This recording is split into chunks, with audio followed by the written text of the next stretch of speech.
Alright, welcome back, and we're going to talk to Blurg first thing in this video, so he's going to talk about whatever it is, and we'll say we haven't heard of the Society of Brilliance. We're going to be honest and say that we got infected, and explain the whole story, and he's going to bring in Omelium here, who is willing to try to take it out. We'll say yes, and select option 1, and more, and it'll say it doesn't sound like a great idea. We'll tell them about the ship, so they'll take option 1 to talk about that. And we'll say thanks. What kind of alchemy? Not a great idea. And lovely. So we'll say we'll come back. And before we leave, let's talk to Blurg real quick and do a little bit of trading. Alright, so what we would like from Blurg, Melf's first staff. Whoa. Alright, let's try that again. Have you made it? I do enjoy a good bargain. Okay, so we want the staff, we want the Psychic Spark. Of the remainder, Cinder Shoes aren't interesting.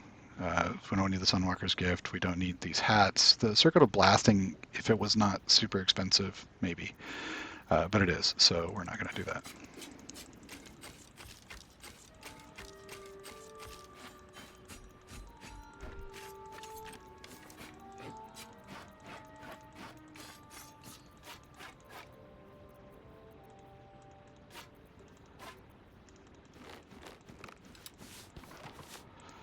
If it's normal quality, chances are we're going to sell it.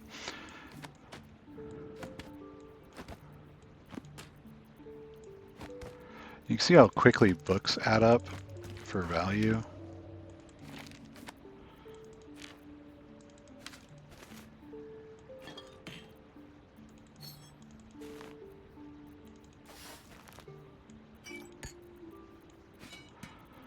And probably not interesting watching me sell stuff, but it's a core part of the game.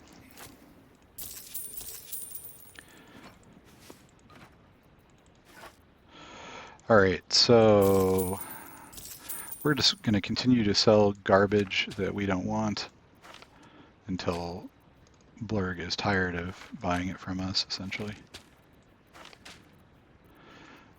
Lots of scrolls are things that we are not particularly interested in.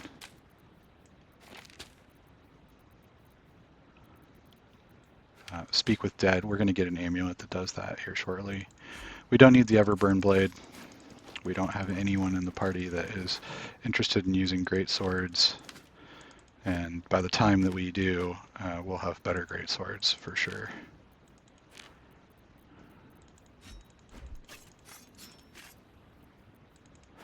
We do want to keep magic items. Gale, at the beginning of the game, needs to consume several of them.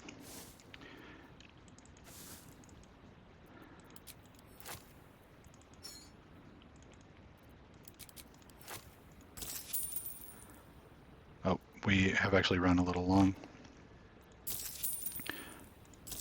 All right. Very well.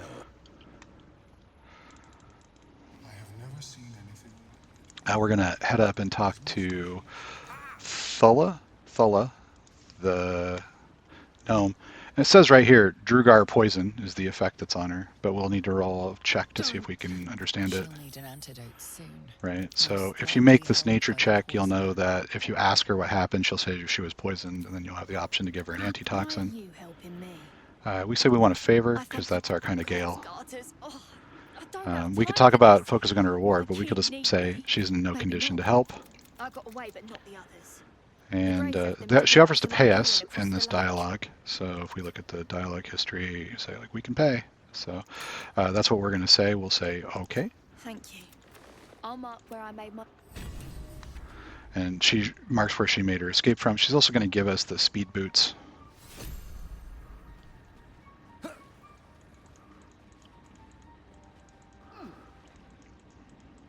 All right, so next up we're going to save the mushroom picker, and then we'll come talk to Dareth and buy some things. She's got the caustic band. It's a ring that adds acid damage per attack, and that's something that we are going to want for our hunter.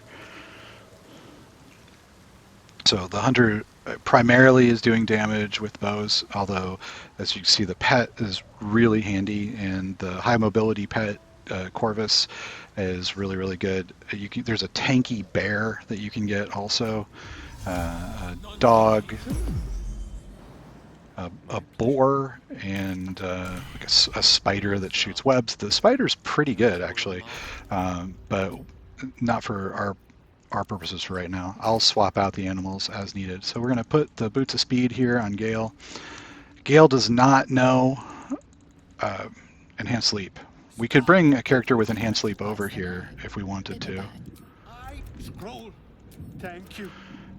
But you might not. So I also haven't cast Long Strider, so we'll dash. We'll dash.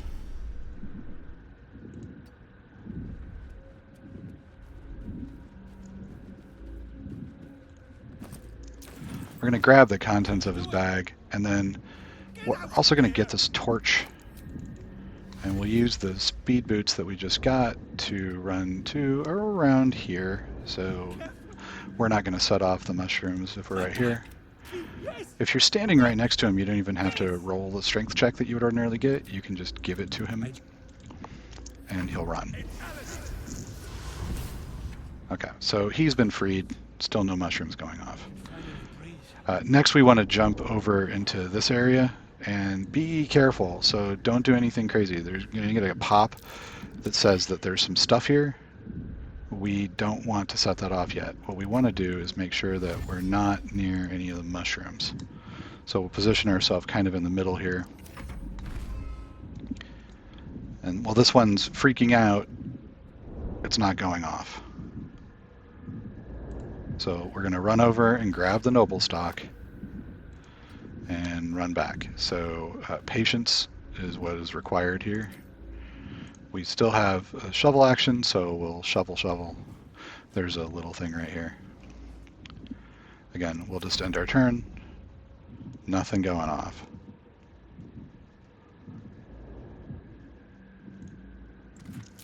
We'll open this chest and see what's inside. And then take a look and see what our movement looks like. So if we use all of our dashes, we can run over here. So that's what we're going to do.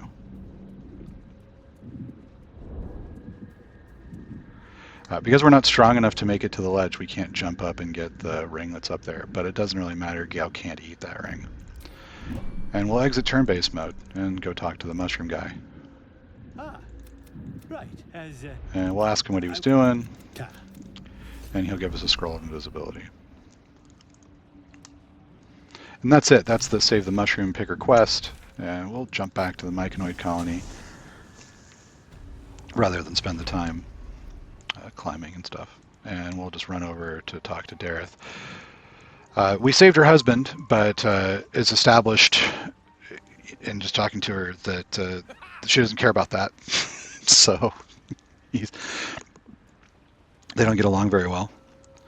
Evidently, in the backstory, he was a really abusive guy, and he's gone senile and can't remember anything anymore, and now he's actually kind of nice, and now she's sort of taking it out on him. But if we give him the noble stock and restore his memory, he actually becomes a big jerk to her again. So his hands are empty as a whole.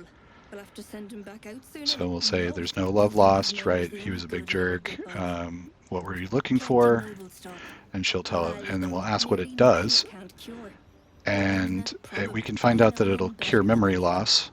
Got the scars to prove it. Right.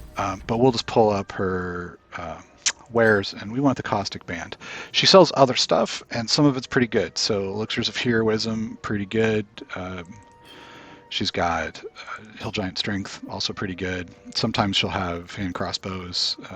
She's got this amulet of restoration. I don't tend to buy this, but it's pretty good. If you are taking lots of damage, especially if you're having everybody in the party fall down. So mass healing word will get multiple people back up and into the fight. That is the only stuff here that I think could be really worth buying. She also tends to stock potions of invisibility pretty often, and bombs. She's one of the few vendors in Act 1 that sells bombs. And, I might, the sorcerer color for the game is red, so I might buy a couple of red dyes, and once we get some armor that we're likely to keep for a little bit, I might dye it. We might maybe use a elixir of fire resistance, probably not. When I have them, I forget to use them anyway. And what else? Probably might actually need the Featherfall scrolls in this run.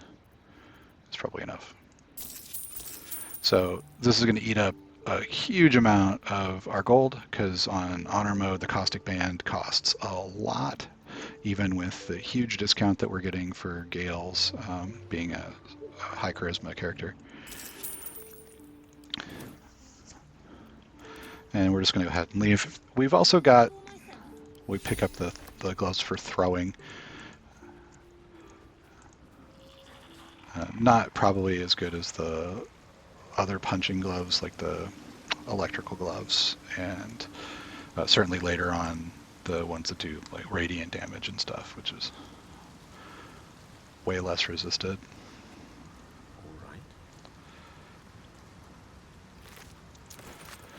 Alright, so we're going to run down here. There's the obvious remains of some sort of extended battle between myconoids and dark dwarves. We're going to hang a left when we get to the decrepit village, and then a right. So we're coming through and around. There's our finish the masterwork weapon. That's on the Susser tree, or Susser tree. This gnome's got a magic sword. Always worth picking that up. Asterion will probably be using that in our run here. So we now have 2 magical short swords. This executed deep gnome has an unusual item, this crooked wand of fireballs. It will drop a fireball, but it will drop a fireball on your feet. So we take it because it's worth a little bit of money.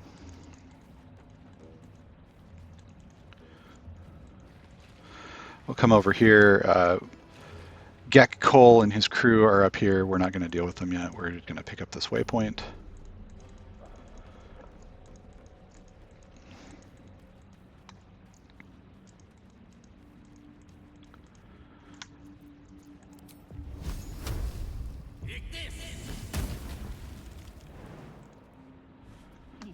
Our jump is atrociously bad.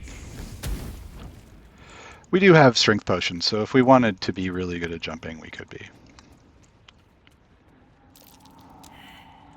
Alright, so we're going to come up here to, whoops, got a little too close there. Exit turn-based mode. We're going to come up here to the Mage's Tower, and we'll do that in the next video. Thank you for watching, as always, and I will catch you in the next one.